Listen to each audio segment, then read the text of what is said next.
সাধারণ মানুষ, তমলুকের আপামর সাধারণ মানুষ সবাইকে নববর্ষের শুভেচ্ছা। সবাই ভালো থাকুন, হাসি খুশি থাকুন, আনন্দে থাকুন, ভালোবাসায় থাকুন, ভালো লাগুন।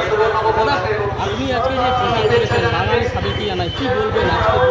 এর মধ্যে যারা সাবেকিয়ানা আছে, বাঙালিয়ানার মধ্যে এক ঐতিহ্য আছে।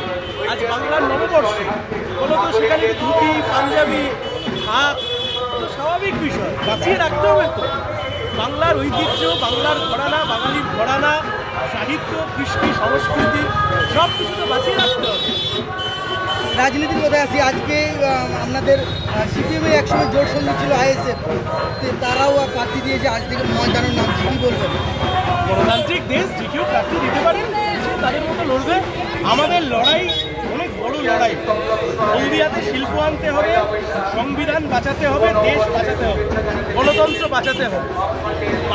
বামেরা লড়ছে তৃণমূল এবং বিজেপির বিকল্প শক্তি হিসেবে। সেখানে দাঁড়িয়ে কে লড়লো, কে এলো, কে গেল, তাদের বিষয়ে আমরা খুব গুরুত্ব দিতে পারছি। শুভ নববর্ষের অনেক শুভেচ্ছা, ভালোবাসা এবং অভিনন্দন।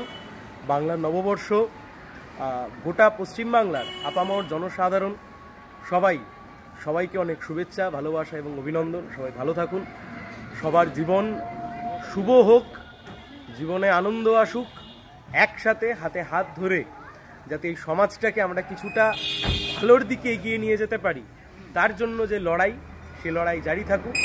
আরও একবার শুভ নববর্ষের, বাংলা নববর্ষের সবাইকে অনেক শুভেচ্ছা, ভালোবাসা এবং অভিনন্দন। আমার গুরুজনদের প্রণাম, আমার সমবয়সীদেরকে ভালোবাসা। সবাই ভালো থাকবেন, সুখে থাকবেন, শান্তিতে থাকবেন। আসন্ন লোকসভা নির্বাচনে রাজ্যের প্রতিটি প্রান্তে বামফ্রন্ট প্রার্থীদের জয়ী করুন।